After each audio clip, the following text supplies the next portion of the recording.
Envié un mensaje a mi novia preguntando dónde pasaría el Navidad. Ella respondió: ups, olvidamos avisarte. Fuimos a España, solo yo, su hijo y su marido, solo aquellos que realmente importan. ¿Sabes? 2 días después, ella recibió una notificación del banco. Todas las cuentas habían sido canceladas y la mujer que pensaba ser solo una vieja solitaria había desaparecido completamente. Pero me estoy adelantando. Déjame empezar desde aquel momento en que mi mundo se desmoronó con una única mensaje de texto. Era el 27 de diciembre y yo estaba sentada en mi cocina, comiendo el café de la mañana, preguntándome por qué nadie había llamado en el día de Navidad. La casa parecía excepcionalmente quieta, incluso para mí. Yo había pasado el fin de semana sola, presumiendo que hubiera alguna falta de comunicación sobre los planes. Mi hijo, David, había sido vacío cuando pregunté sobre Navidad algunas semanas antes, solo diciendo que todavía estaban resolviendo las cosas. Entonces, decidí buscar a Renata, mi abuela. Nunca fuimos particularmente próximos. Antes de continuar, comente de dónde estás viendo y suscríbete al canal. Adoraríamos ver lo lejos que nuestras historias están llegando, pero después de 22 años de casamiento con mi hijo, ella era de la familia. Mantuve mi mensaje simple y amigable. Hola, Renata. Espero que hayan tenido un maravilloso Navidad. Solo me pregunto sobre nuestros planes para el año nuevo. ¿Debo preparar algo? La respuesta vino en minutos y cada palabra parecía un golpe físico. OPS. Olvidamos avisarte. Fuimos a España, solo yo, su hijo y su marido, solo aquellos que realmente importan. ¿Sabes? Estuve mirando la pantalla de mi celular, leyendo la mensaje repetidamente.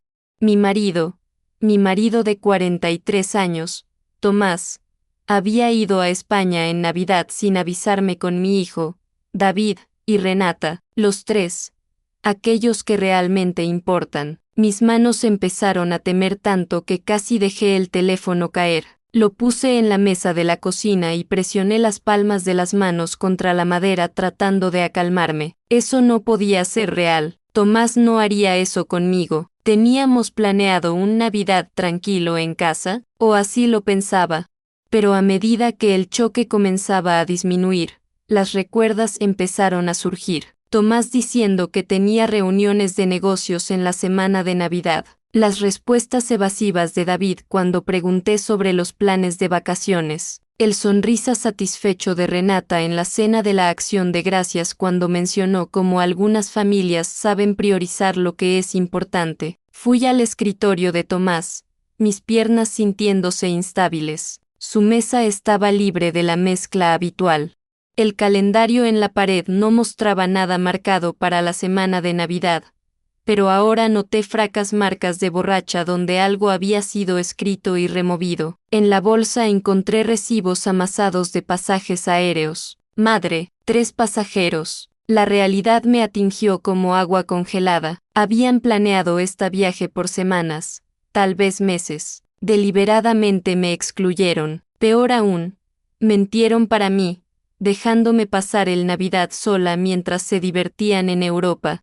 Bajé en la cadera de coro de Tomás, la que había comprado para su 6º aniversario. Todo en esa sala hablaba de nuestra vida juntos, los libros que habíamos discutido, las fotos de nuestros viajes, los premios de su firma de contabilidad donde había trabajado al lado de él por 30 años antes de que me aposentara. Todo eso no significaba nada para él. Mi teléfono vibró con otro mensaje de Renata. No sea dramática, Margarida. Necesitábamos un tiempo en familia.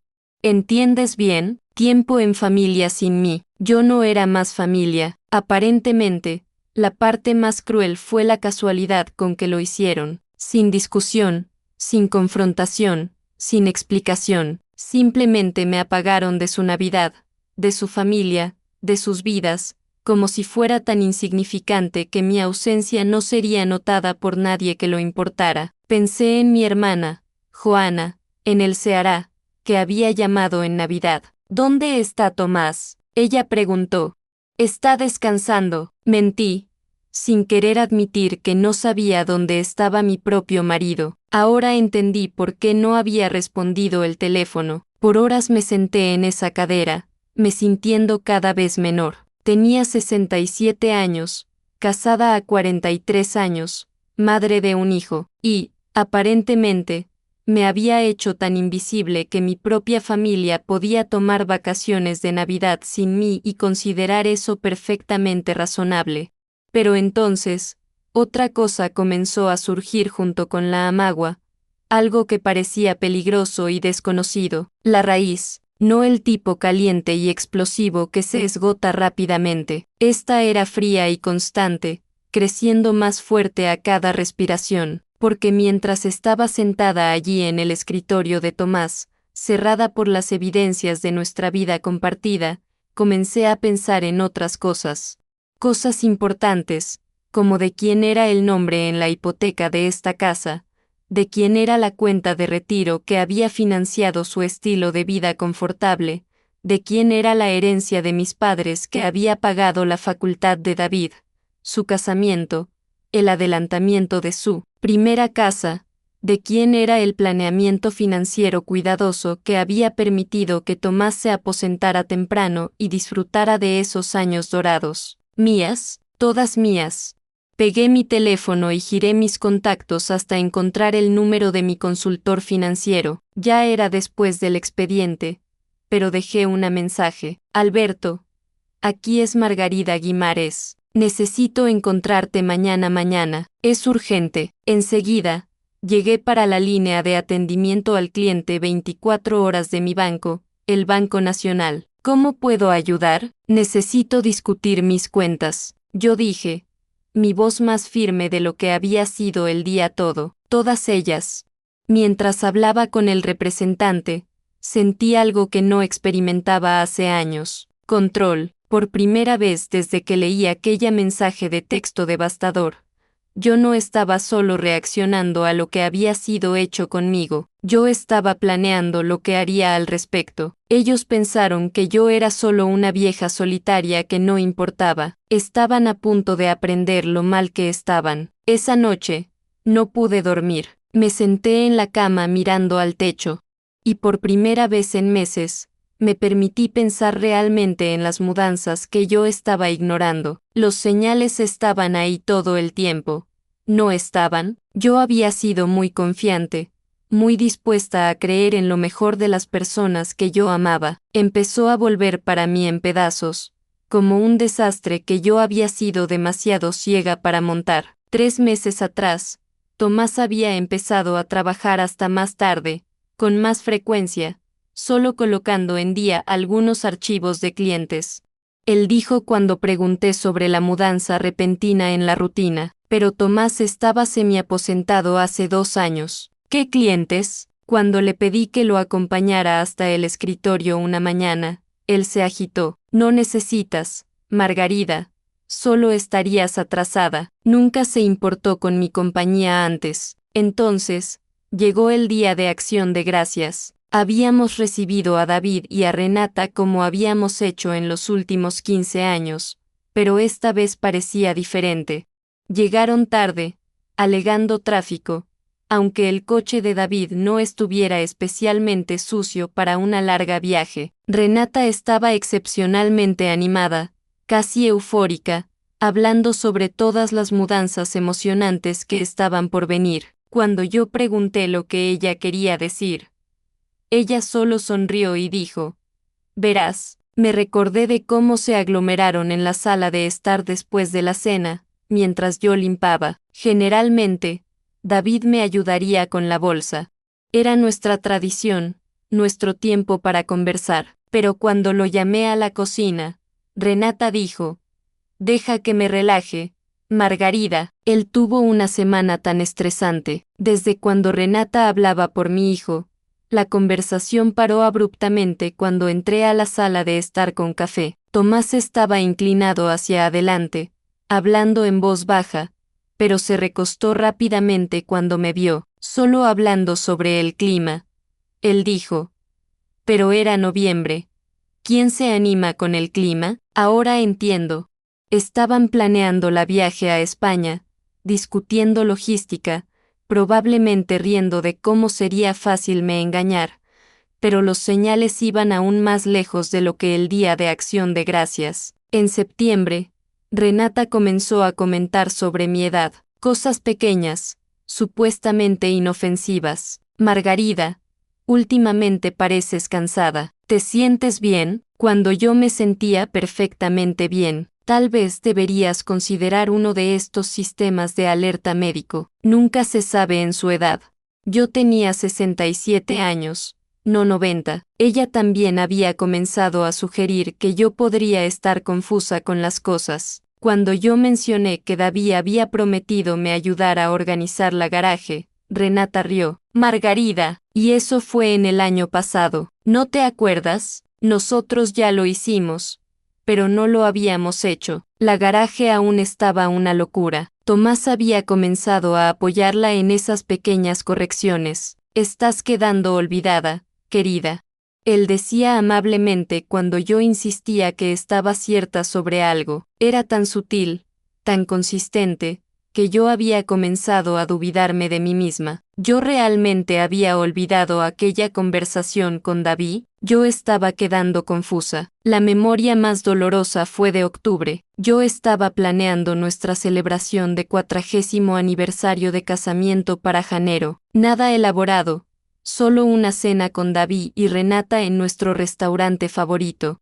Mencioné eso a Renata, emocionada para compartir el planeamiento. Su respuesta fue una sonrisa de pena. Margarida, Tomás y yo ya hablamos de eso. Él cree que una noche tranquila en casa sería mejor para ti. Toda esa emoción puede ser demasiado. Tomás, ella lo había llamado Tomás, algo que nunca había hecho antes. Y cuando mi marido había discutido nuestros planes de aniversario con Renata en vez de conmigo, me sentí magoada, pero ignoré.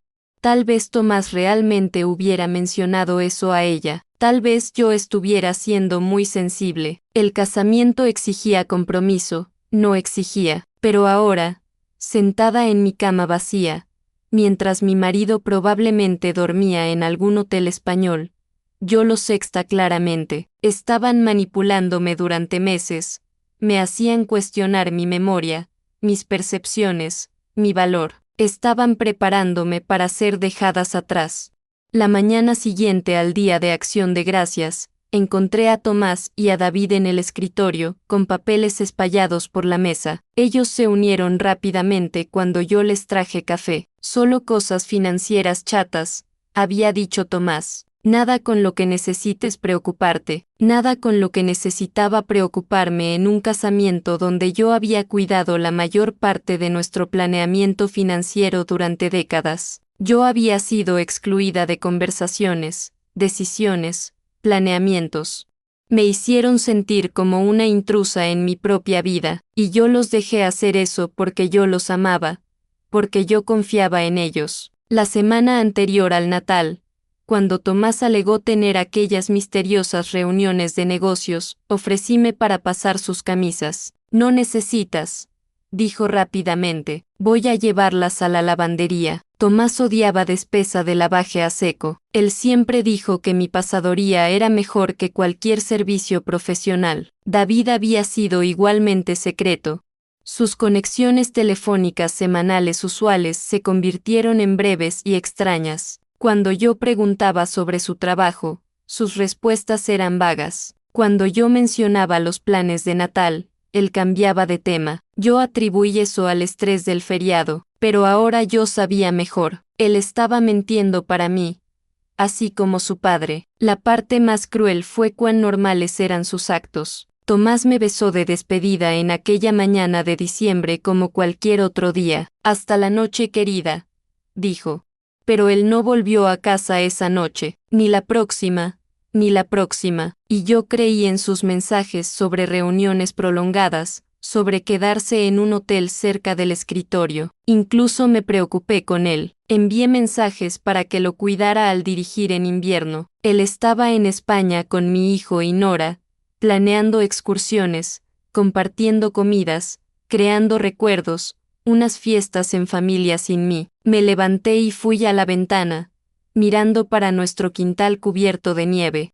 Tomás y yo habíamos plantado esos árboles juntos 30 años atrás. Habíamos construido el deck donde tuvimos innúmeros churrascos con los amigos de David. Habíamos pintado esta casa cómodo por cómodo, elegido cada luminaria juntos. O habíamos. Ahora yo no tenía certeza de lo que era real. Pensé en la mensaje de Renata nuevamente. Solo aquellos que realmente importan. Ella estaba estableciendo una jerarquía y yo no estaba en ella. Mi marido de 43 años, mi único hijo, mi nora. Ellos habían formado su propia unidad familiar y yo era indispensable. Pero aquí está lo que ellos no percibieron. Aquí está lo que sus meses de manipulación y mentiras habían ignorado. Todo lo que ellos disfrutaron. Ese viaje a España, su estilo de vida confortable, su seguridad financiera, todo eso venía de mí. Mi herencia, mis décadas de economía cuidadosa, mis contribuciones financieras que permitieron que Tomás se aposentara temprano y David comprara su casa. Ellos pensaron que podían me alejar porque yo era solo una esposa, solo una madre. Ellos pensaron que mi papel era desaparecer silenciosamente mientras vivían sus vidas. Ellos no tenían idea de con quién realmente estaban lidiando. La mañana siguiente, senté enfrente a Salberto Carvalho en su escritorio en el centro observando su expresión cambiar mientras yo presentaba los documentos que había reunido. Alberto había sido nuestro consultor financiero durante 12 años y yo nunca lo había visto tan desconfortable. Margarida, necesito ser completamente honesta con ti, él dijo, ajustando los óculos nerviosamente. Tomás vino a verme 3 semanas atrás. Él preguntó sobre la transferencia de algunos activos, la reestructuración de ciertas cuentas. Mi estómago embrulló. ¿Qué tipo de reestructuración? Alberto tomó un archivo grueso. Él quería saber sobre la inclusión de David en varias de sus cuentas conjuntas. Él dijo que usted estaba teniendo algunos problemas de memoria y que sería prudente tener acceso de backup. Problemas de memoria. Allí estaba de nuevo. Aquella campaña cuidadosa para me pintar como incompetente. Alberto, yo dije lentamente, quiero que usted agarre todas las cuentas que tenemos, todos los investimientos, todos los certificados de depósito, todas las cuentas de recompensa. Quiero ver exactamente qué está en mi nombre, lo que está en el nombre de Tomás y lo que es conjunto. A la próxima hora, Alberto me acompañó por nuestro portafolio financiero.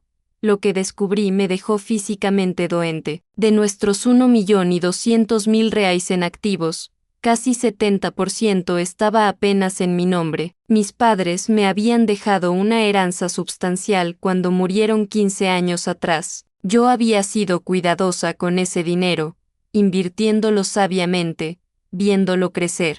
Lo que había olvidado en todos mis años de pensar en Tomás y yo como una equipa fue que yo había mantenido la mayoría de esos activos separados para fines fiscales. La casa estaba en mi nombre, yo la había heredado de mis padres y nunca habíamos cambiado la escritura porque nuestro abogado había aconsejado que sería más eficiente en términos de impuestos mantenerla así. Tomás siempre brincaba de que estaba viviendo en mi casa, pero nunca pensé en eso como otra cosa sino nuestra.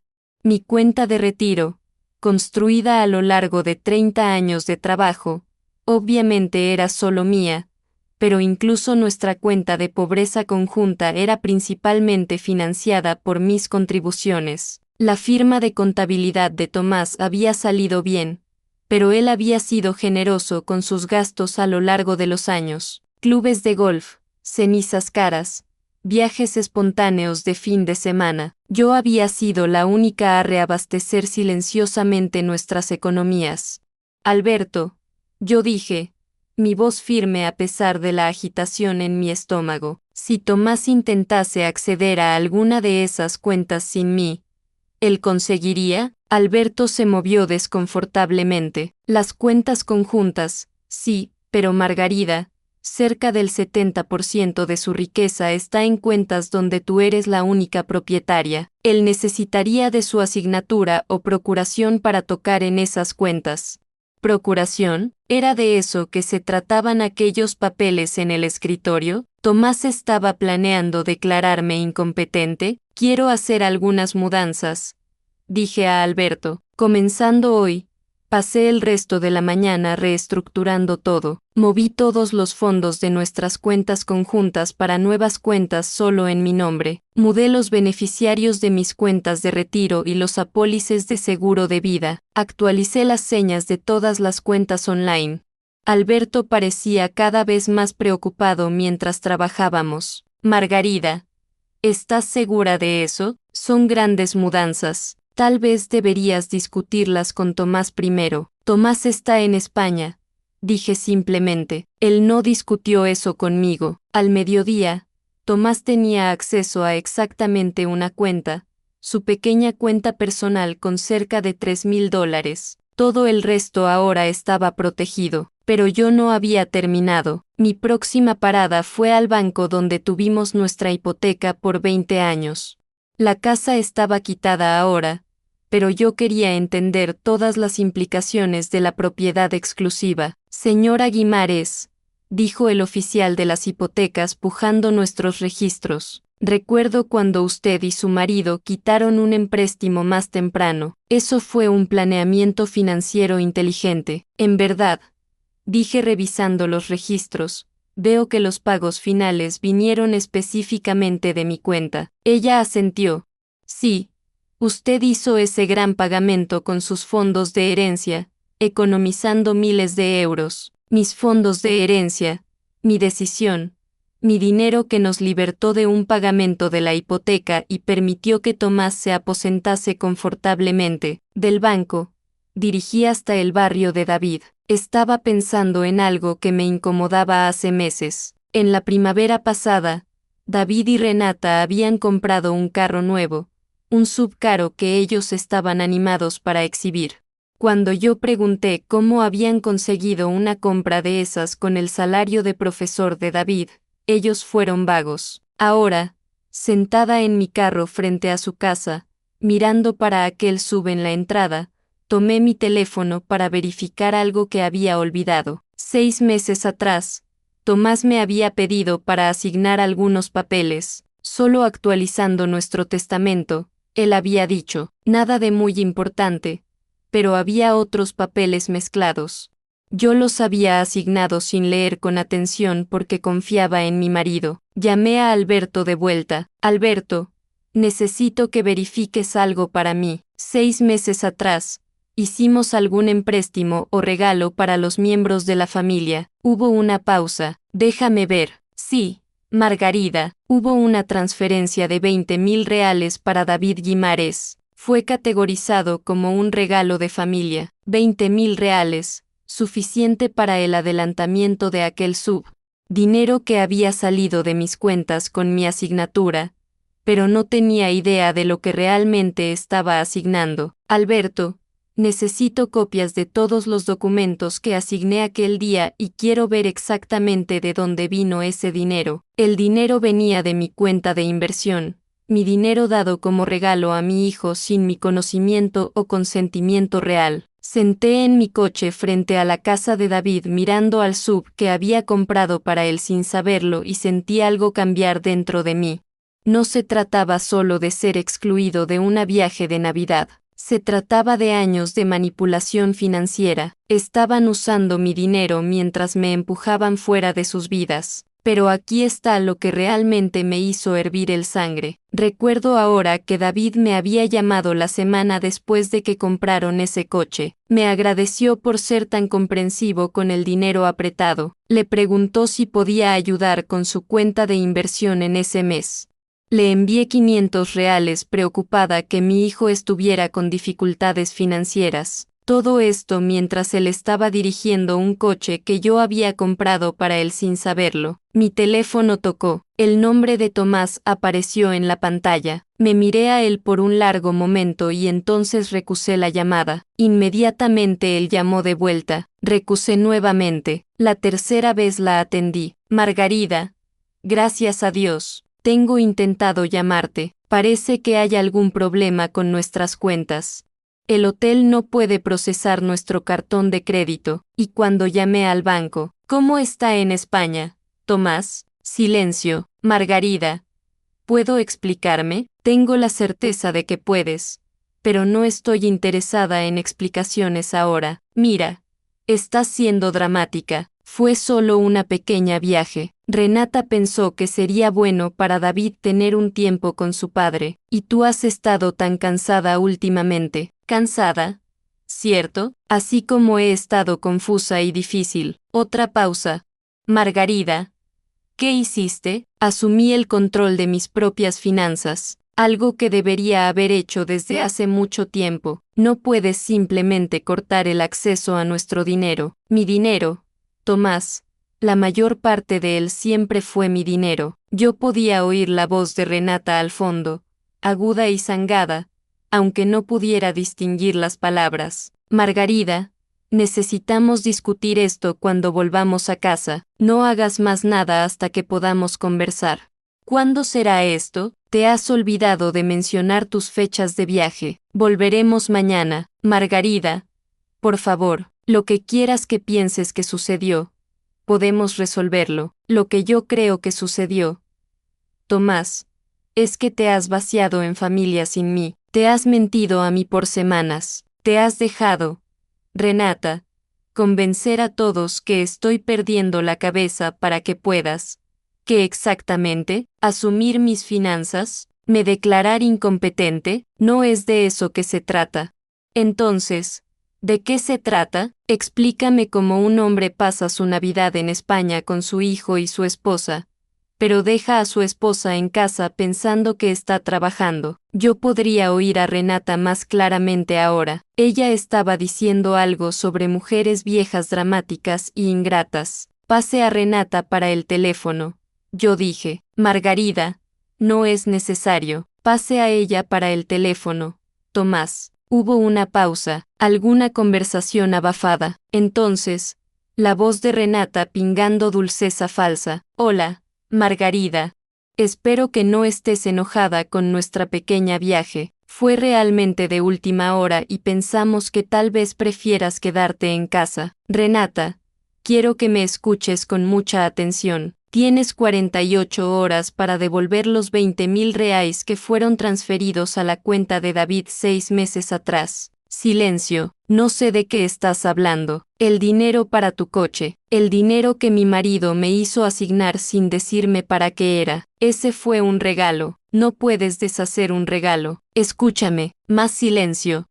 Margarida, estás siendo irracional. Ese dinero desapareció. Lo usamos para gastos. Entonces es mejor descubrir cómo lo reemplazar porque a partir de hoy la cuenta bancaria que financió su pequeña viaje a España está cerrada. Los cartones de crédito que has usado fueron cancelados. Y si quieres cualquier apoyo financiero de esta familia de ahora en adelante, tendrás que empezar a me tratar como si yo realmente perteneciera a ella. Yo podía escucharla diciendo algo a Tomás, su voz aumentando.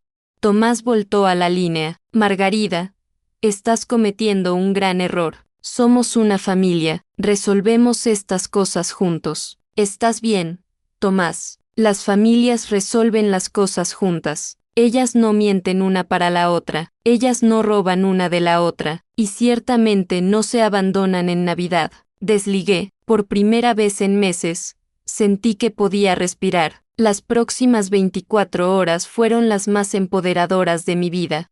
Por décadas, yo había sido la esposa que apoyaba, la madre comprensiva, aquella que silenciosamente hacía que las cosas funcionaran en los bastidores. Ahora, por primera vez, yo estaba actuando completamente por mí misma. Comencé cambiando todas las señas de todas las cuentas a las que ellos ya tenían acceso. Banco online, cartones de crédito, portfolios de inversión, incluso los servicios de streaming que usaban en su casa. Parecía mezquino, pero también parecía necesario.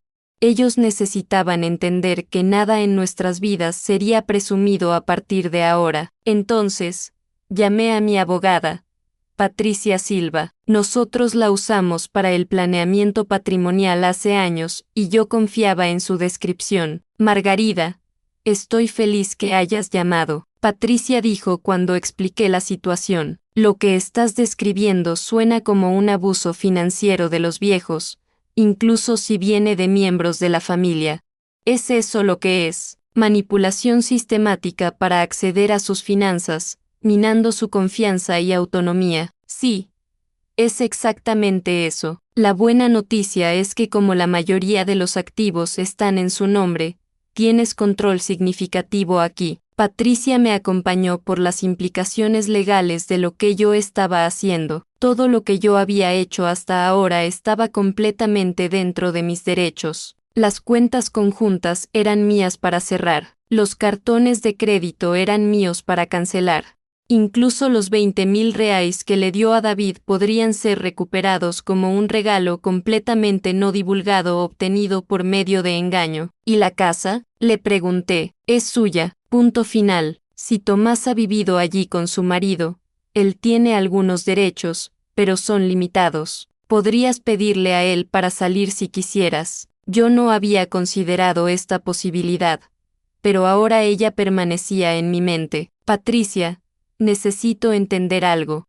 Si Tomás intentara declararme incompetente, ¿cómo sería este proceso? Su voz quedó seria. Exigiría evaluaciones médicas, audiencias judiciales, evidencias substanciales de declino cognitivo. ¿Alguien sugirió que usted está teniendo problemas de memoria? Le conté sobre los meses de sugestiones sutiles, las correcciones gentiles, las implicaciones de que yo estaba quedando confusa o olvidada. Margarida, esta es una táctica común.